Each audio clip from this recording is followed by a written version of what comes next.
Another message, Capricorn, opportunity knocks, no? Go for it. May mga opportunity na dadating sa inyo, mga kapiksi, ngayong January to February. And yung opportunity, guys, actually, nasa paligid nyo lang yan. Pero, hindi nyo yan makikita kapag hindi nyo pinagbubuhusan ng atensyon. So, let's say, for example, sa buong araw, ngayong buong araw, mga kapiksi, sabihin natin na lumabas ka ng bahay nyo, ilang pulang kotse ang nakita mo?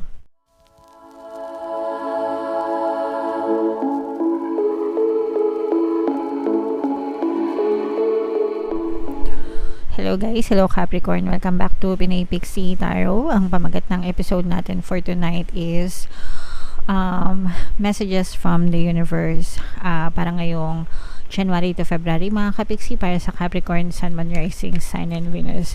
General reading lang guys, pwede mag-resonate, pwedeng hindi. Combination ng positive and negative energy. Comment down below mga kapiksi if naka-resonate kayo sa mga messages para sa inyo. So, unang message guys, we have go with the flow, no? Let things happen naturally sa ating buhay, mga kapiksi. Always remember na we are the creator of our reality, mga kapiksi. Tayo yung nagdidikta na magiging outcome sa ating buhay. Whether positive yan or negative, depende sa belief system nyo, depende sa dominant thoughts nyo, mga kapiksi. Okay, so you have to take accountability of your life, and whatever happens, kung ano yung nangyayari sa inyo, it only means na yun yung naging focus ng attention nyo, or yun yung naging dominant belief nyo. That's why it has been pushed out. Okay, so tanggapin natin ng maluwag sa kalooban natin yung nangyayari, and if you don't want what's happening sa buhay nyo, pwede namang magbago yung pamumuhay nyo, as long as magbago din yung pattern of thoughts nyo, mga kapiksi. So, let it happen, mga kapiksi. Let it happen naturally. Hindi naman nyo makokontrol kung ano yung magiging outcome, yung 3D nyo. Ang makokontrol nyo is kung ano yung perception nyo. Okay? Hindi nyo makokontrol yung mga sitwasyon, yung mga tao sa paligid nyo. Pero what you can control is yung dominant thoughts nyo, kung ano yung palagi nyong iniisip. Kasi isip mo yan di ba? So, ikaw lang yung makakakontrol nyan. So, make sure na sinasayang nyo yung oras nyo sa mga makabuluhang bagay, hindi dun sa mga walang kakwenta-kwentang bagay, mga kapiksi. Alright? Take a leap of faith, mga kapiksi. Ito'y parang you are being advised ng mga gabay nyo na sumubok ng mga bagong adventure, ng mga bagong bagay. Don't be afraid to take risks, mga kapiksi. Huwag matakot lumabas ng comfort zone, kasi kung hindi nyo susubukan ang isang bagay, hindi nyo malalaman yung resulta. Okay?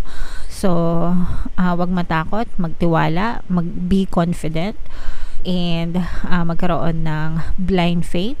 And always tell yourself, guys, everything is always working out in my favor. So, sabihin nyo yan. I-comment nyo na rin sa baba, mga kapiksi. Everything is always working out in my favor. O kaya naman, palaging pabor sa akin ang sitwasyon. Kung gusto nyo ng Tagalog, mga kapiksi. Pero, as long as, whatever yung affirmations nyo, as long as nagre-resonate sa inyo, then stick to your affirmations para palaging maging pabor sa inyo yung resulta. Alright?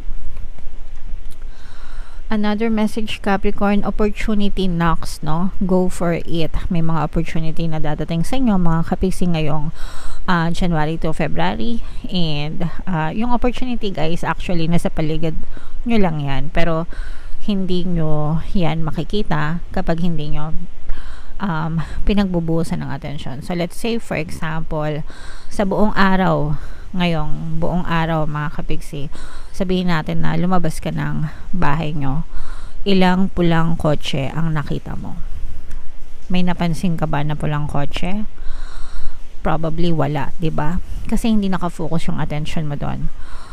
Probably ang nakikita mo lang is puro black cars, white cars, ganyan. Pero bihira yung pulang kotse or red cars, diba?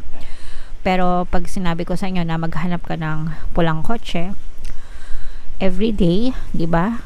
Ang attention mo nakafocus dun sa mga red cars, and then probably marami kang makikita. Bakit? Kasi yun yung focus ng attention mo. So, it's the same with opportunities, mga kapiksi.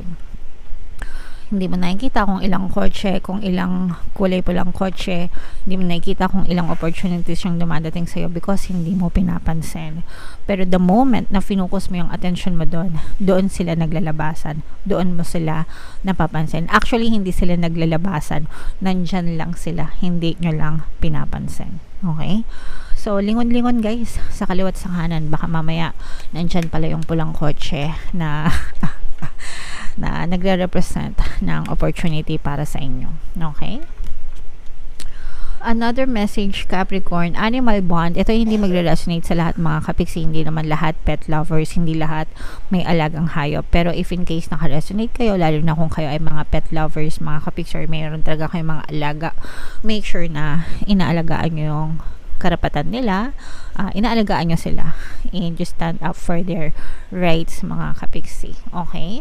Itrato natin sila kung paano natin tratuhin yung sarili natin. So, let's say for example, baliktad, no? Sila yung amo, kayo yung pet. Gusto nyo ba na inaalipusta kayo ng amo nyo? Syempre, hindi. So, wag nyo rin gagawin yan sa mga alaga nyong hayop. Okay? Alright. Next message for you, Capricorn, enlightenment. Again guys, maaring hindi ito mag-resonate sa lahat, but if this message resonates with you, this message is for you. For some of you guys, maaring nagkakaroon kayo ng spiritual awakening, no? Yung mga spiritual senses nyo, ibig sabihin lumalakas. You may be experiencing some things na unexplainable, mga kapiksi, and you don't have to be afraid because lahat tayo ay spiritual beings in a human form, experiencing human experiences. Okay? But there are some people lang talaga na mas mataas yung mga spiritual senses nila or mas malakas yung spiritual senses nila, mga kapiksi. So, you may be one of them, kaya wag kayong matakot. Kung gusto nyong i-pursue, that's fine. Kung ayaw nyo naman, okay lang din. Kayo yung masusunod, mga kapiksi. And then yung last message para sa deck na to guys, don't worry, be happy. Okay? So may kanta pa nga yan guys, di ba? Don't worry, be happy. So alisin ang pag-alala, mga kapiksi, no? Make no space para sa mga worries and stress sa buhay nyo. Alisin nyo yan, i-delete nyo. I-delete as in erase, delete, no? Purge, deleted, ganyan. Wag nyong bigyan ng space yung mga worries sa buhay nyo. Instead, focus on happiness, focus on greatness, diba? Always look at the brighter side of things. The more natin ititigan nyo yung magagandang bagay, the more na nawawala yung mga worries nyo, and the more na mas nagiging masaya kayo, mga kapiksi. Alright?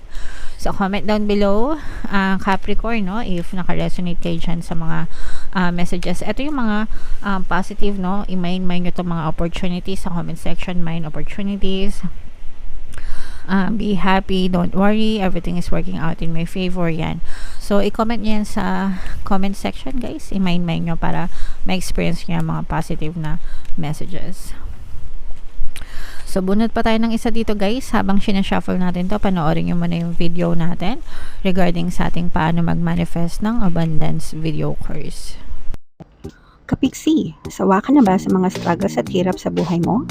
Masipag ka ba at masikap sa buhay ngunit hindi ka pa rin umaasenso? Ilang beses ka na bang nag-attempt magnegosyo at mag-invest pero palagi ka pa rin nalulugi? Sa pagkakataon na ito ay maaaring may subconscious beliefs ka na nagiging balakid sa iyong pag-unlad at pagyaman. Introducing, paano mag-manifest ng abundance video course.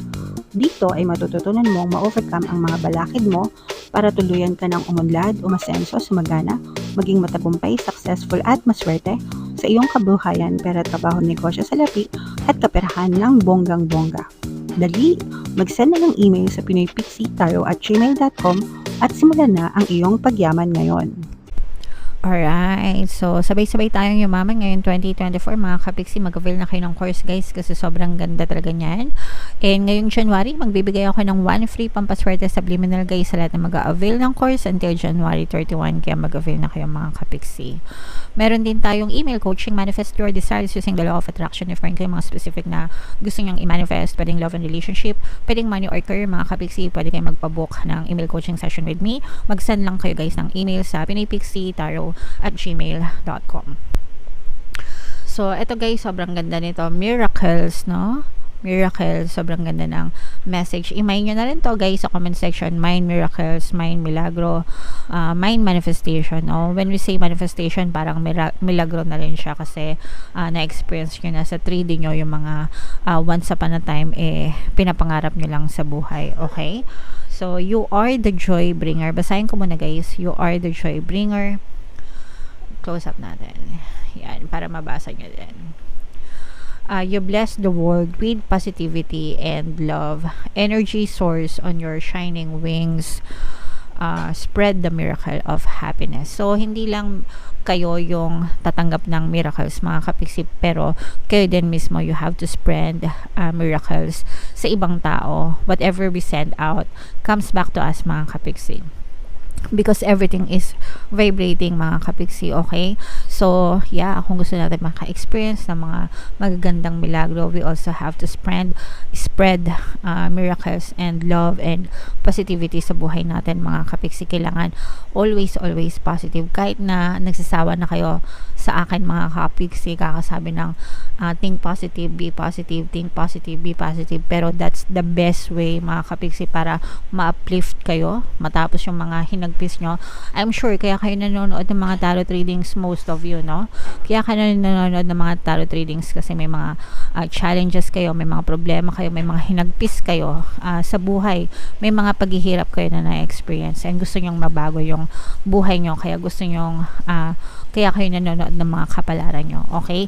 And the reason kung bakit natin sinasabi na think positive, be positive is para mabago nyo yung inyong kapalaran and maka-experience kayo ng kaginhawaan sa buhay, okay?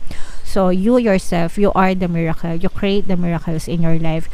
You create the reality in your life. So, focus on positivity, mga kapiksi. Alright? So, comment down below, Capricorn, if feeling nyo naka-resonate kayo dyan. Yung mga pinapamind ko sa inyo, i-mind nyo na sa comment section.